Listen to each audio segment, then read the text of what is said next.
పెను తుఫాను తలొంచి చూసే తొలి నిప్పు కణం అతడే. मतलब मुसलमान का मतलब कांग्रेस, కాంగ్రెస్ కా మతలబ్ ముసల్మాన్. చీది నమ్మ బతుకు బురదలో పంది బతుకుతుంది, నువ్వు బతుకుతున్నావు ఎందుకురా ఎదవన్నారు ఎదవ. నా పేరు వీర వెంకట కొండ అండి. వివి కొండ అని ముద్దుగా పిలుస్తుంటారు మా వాళ్ళు. సేమ్ పండు కోతి లెక్కన ఉన్నావురా. ఏం ఫీల్ ఉన్నది మామయ్య.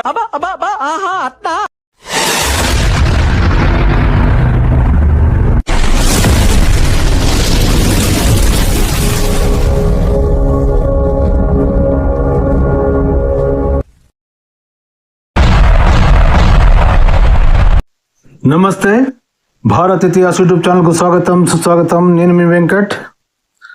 ప్రేక్షకులు, మన పోయిన వీడియోలు చూసాం. మన బ్రహ్మకుమారి ఆంటీ ఒక అమ్మాయి ప్రశ్నలు అడుగుతుంటే బ్రహ్మకుమారి గురించి యూట్యూబ్లో తప్పుడు సమాచారం చేస్తున్నారు అని ఒక అమ్మాయిని కూర్చోబెట్టి ఆవిడే ప్రశ్నలు అడుగుతుందన్నమాట. ఈవిడ బ్రహ్మకుమారి మంచిదని చెప్పడానికి ప్రయత్నించి జనాల్లో బ్రహ్మకుమారి గురించి తప్పుడు ఆలోచన రాకుండా చూసుకోవాలని వీళ్ళు ప్లాన్ చేసుకుని చేస్తున్న వీడియో ఇది, అవునా? సో ఆ అమ్మాయి ఆ బ్రహ్మకుమారి ఆంటీ ఏమైతే చెప్తుందో ఆ ప్రశ్న ఒకటి అడిగిందనమాట. మళ్ళీ మిగతా ప్రశ్నలు ఆ అమ్మాయికి అడగడానికి కాలేదనమాట. ఇప్పుడు మనము ఈ వీడియోలో మన బ్రహ్మకుమారి ఆంటీ వీడియో ప్లే చేస్తూ మన ప్రశ్నలు అడదామండి. మన ప్రశ్నలు సబబుగా ఉన్నావా లేదని ప్రేక్షకులు కామెంట్ తెలియజేయాలి. సో చూద్దామండి బ్రహ్మకుమారి ఆంటీ ఏం చెప్తుందో. వచ్చేయండి ఆంటీ, వచ్చేయండి. భావించి పరమాత్మ జ్యోతి స్వరూపుడు ఆ జ్యోతిని వెలిగించి సో మనసు ఆ పరమాత్ముడి పైన లగ్నం చేస్తే పరమాత్ముని ద్వారా లభించేటువంటి ఆ సుఖము, శాంతి, ఆనందము అన్నీ కూడా మనకి ఆరోగ్యము లభిస్తాయనే కాన్సెప్ట్తో మనకి పూజా విధానం పెట్టారు. కానీ పూజ చేసేస్తున్నాం కానీ అసలైన సత్యాన్ని మర్చిపోయాం. సో విన్నారు కదా ప్రేక్షకులు, మళ్ళీ ఆంటీ ఏమంటుంది, మనకి పెద్దలు పూజా విధానం సుఖము, శాంతి, ఆరోగ్యం కోసం పెట్టారు. పూజలు అయితే చేస్తున్నాం కానీ అసలైన సంగతి మర్చిపోయామని చెప్పారు ఆంటీ గారు. మళ్ళీ బ్రహ్మకుమారి ఆంటీ గారు, మళ్ళీ పూజలు మీరు చేస్తున్నారా? ఆచారాన్ని పెట్టారు కదా, మరి మీరు పూజలు చేస్తున్నారా కదా? ప్రేక్షకులు, వీళ్ళు పూజలు చేయరండి, ఏ దేవాలయాలకు వెళ్ళరు, అగరబత్తీలు అంటీరు, కాయ కొట్టరు, పూలు పెట్టరు. మొదలు వీళ్ళు ఉండేదే ఏమి విధువలుగా ఉంటుంటారు కదా, అవునా? మళ్ళీ మన హిందూ ధర్మంలో ఎవరు మొగుడు చచ్చిన వాళ్ళు మాత్రమే విధవలుగా ఉండాలని తెల్ల చీరని, బొట్టుకి, గాజులకి, అలంకరణకి దూరంగా పెట్టారు వాళ్ళని. ఎందుకంటే వాళ్ళు కామ వికారాలు రాకుండా ఉండాలని మన పూర్వీకులు, మన జ్ఞానులు, మన ఋషిమునులు చెప్పారు, అవునా? మరి వీళ్ళు ఎవరు చెప్పారని kasi ఈ ఆచారాన్ని పాటిస్తున్నారు. మళ్ళీ మీరు తెల్ల చీర కట్టుకొని, కుంకుమ లేకుండా, బొట్టు లేకుండా, గాజులు లేకుండా కదా ప్రేక్షకులు, ముండల్లాగా ఎందుకుంటున్నారు? ఎవరు చెప్పారు? మన సనాతన ధర్మంలో చెప్పలేదు కదా ఎవరు. విధువులకు ఒకటే చెప్పారు కదా, అవునా కాదా ప్రేక్షకులు? మీరే చెప్పండి. మళ్ళీ నిరాకార శివ పరమాత్మ అని చెప్తున్నావు కదా, ఇప్పుడు అసలైన సంగతి మర్చిపోయామని చెప్తున్నావు కదా. మళ్ళీ అసలైన సంగతి ఏం మర్చిపోయామో ఆంటీ మళ్ళీ ఏం చెప్తుందో విని మళ్ళీ మన ప్రశ్నలు చెప్దాము. వచ్చేయండి, చెప్పు. అయితే ఇప్పుడు ఈ బ్రహ్మకుమారిస్ ఏంటంటే అది చేస్తున్నారు, అక్కడ స్థూలంగా పూజ చేయడం లేదు, కానీ భగవంతుడి స్మృతిలో ఉంటూ ఆత్మ అనే భావనతో పరమాత్మ పైన మనసు లగ్నం చేసి సో ఇక్కడ భగవంతుడు మనకి మన్మనాభవ అనే మంత్రాన్ని ఇస్తున్నారండి. సో బయట కూడా గురువులు అది కూడా మంత్రాన్ని ఇస్తారు, మంత్రపుష్పం చేస్తారు భక్తిలో కదండి. ఆ మంత్రాన్ని స్మరించుకోండి మీకు మంచి జరుగుతుంది అంటారు. అయితే ఆ మంత్రం యొక్క అర్థం ఏంటంటే ఆ అర్థాన్ని తెలుసుకుని ఆచరిస్తున్నారు ఇక్కడ బ్రహ్మకుమారిస్. సో విన్నారు కదా ప్రేక్షకులు, ఆంటీ చెప్పింది కదా, మేము స్థూల పూజ చేయమని చెప్పింది కదా. ఆత్మని తెలుసుకుని పరమాత్మతో ధ్యానంలో ఉంటామని చెప్తుంది. స్థూలకాయ పూజలు చేయరు వీళ్ళు. సో బ్రహ్మకుమారి ఆంటీ గారు, మన దేవాలయాలు మన రాజులు ఋషిమునులు ఎందుకు కట్టారో తెలుసా? దేవాలయం అంటే ఏంటి?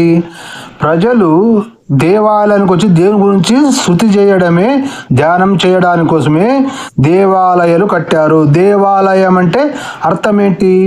దేవుడు ఉండే ఆలయం.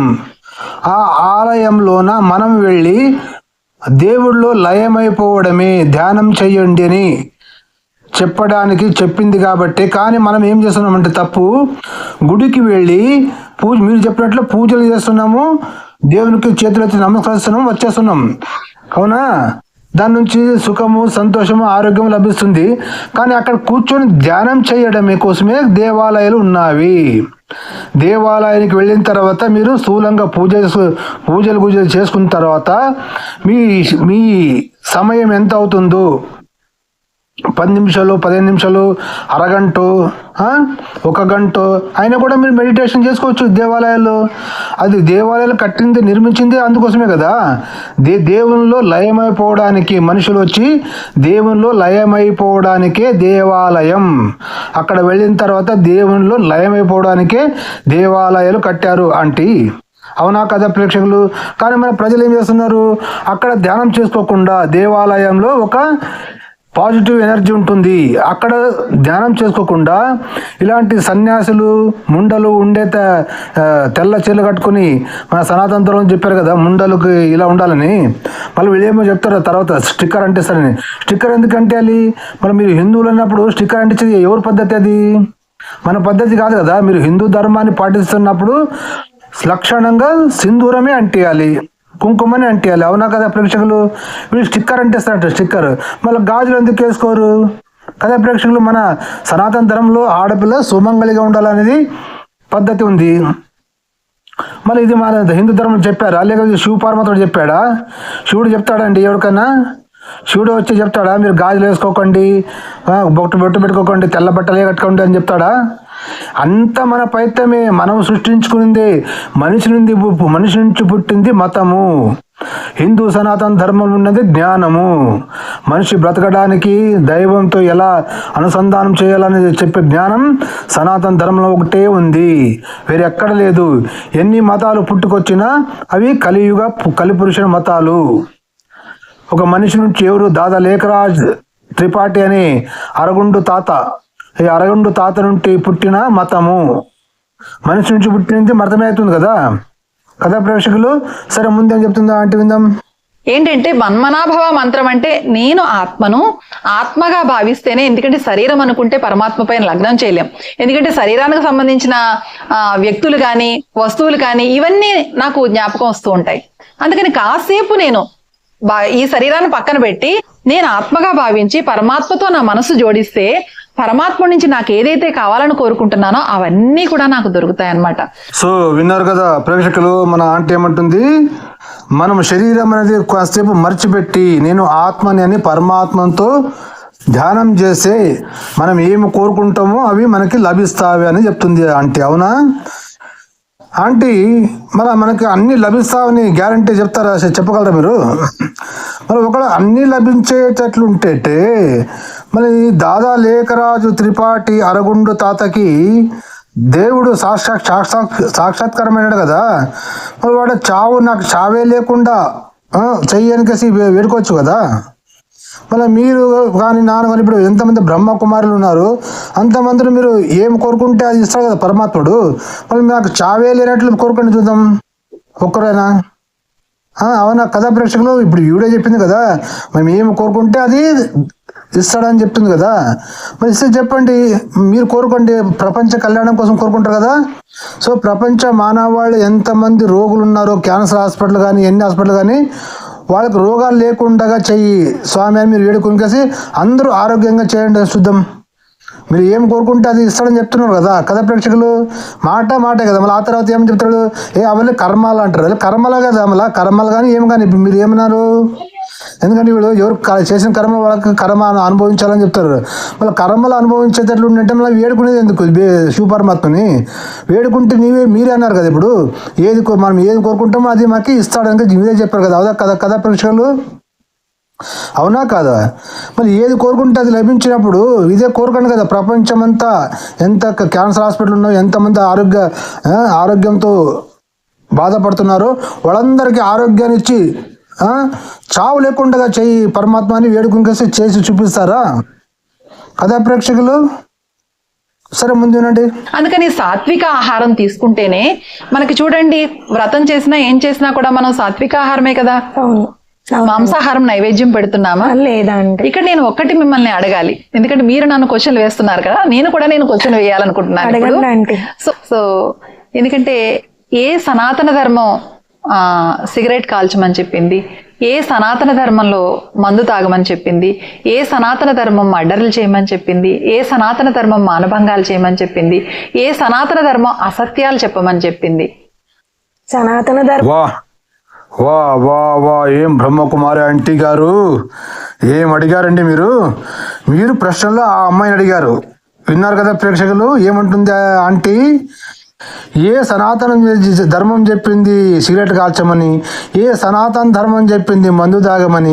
ఏ సనాతన ధర్మం చెప్పింది మర్డర్లు చేయమని అని అడిగింది కదా. చాలా బాగా అడిగింది కదా ప్రశ్నలు. మళ్ళీ ఇప్పుడు ఆ ప్రశ్నలు ఏ సనాతన ధర్మం కూడా చెప్పలేదమ్మా. మందు తాగమని, సిగరెట్ కాల్చమని, మర్డర్ చేయమని ఏ సనాతన ధర్మం కూడా చెప్పలేదమ్మా. అవన్నీ మనుషులు చేసుకున్నవి, అవునా? ఇప్పుడు నేను మిమ్మల్ని అడుగుతున్నాను, మళ్ళీ ఏ సనాతన ధర్మం చెప్పిందని మీరు తెల్ల చీర కట్టుకుంటున్నారు? ఏ సనాతన ధర్మం చెప్పిందని మీరు గాజులు వేసుకోకుండా బొట్టు పెట్టుకోకుండా ఉన్నారు? ఏ సనాతన ధర్మం చెప్పింది మీరు టిక్లు పెట్టుకోమని? ఏ సనాతన ధర్మం చెప్పింది మీరు పూజలు చేయొద్దని? ఏ సనాతన ధర్మం చెప్పింది మీరు బ్రహ్మకుమారి ఆశ్రమాలు చేయమని? బ్రహ్మకుమారి ఆశ్రమం చేసి పూజలు చేయకుండా చేసి మళ్ళీ ఏ సనాతన ధర్మం చెప్పింది శివుడు వేరే శంకరుడు వేరేని? మళ్ళీ ఏ సనాతన ధర్మం చెప్పింది పార్వతి శివుని భార్య కాదు శంకరుని భార్య అని?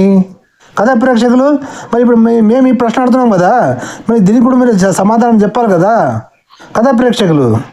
మళ్ళీ అడగాలి కదా. వీడు అంటాం కదా, వీడు ఆ అమ్మాయిని కూర్చోబెట్టుకునేసి వీడు బ్రహ్మకుమారిని గొప్పగా చూపించుకోవడానికి కలిసి చేస్తున్న వీడియో ఇది, అవునా కాదా?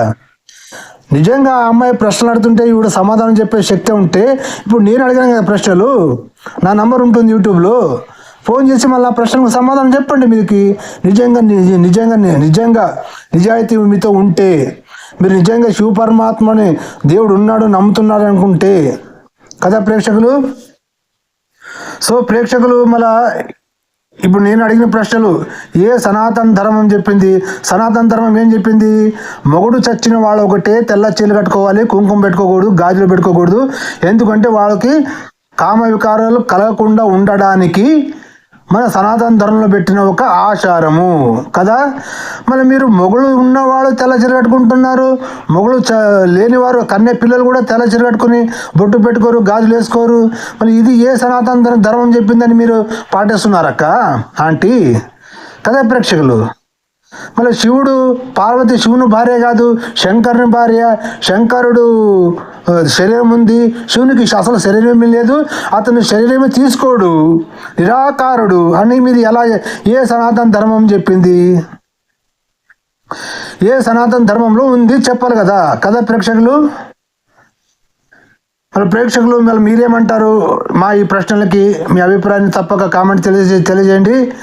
మరి మిగతా వీడియో ఆంటీ ఏమేమి ప్రశ్నలు వేస్తుంది, మళ్ళీ ఏమేమి సమాధానాలు చెప్తుందో వినికేసి మళ్ళీ మొదటి నెక్స్ట్ వీడియోలో చూద్దామండి, సరేనా? సో అప్పటి వరకు చెప్పండి ప్రేక్షకులు. జై హింద్, వందే మాతరం, భారత్ మాతాకి జై.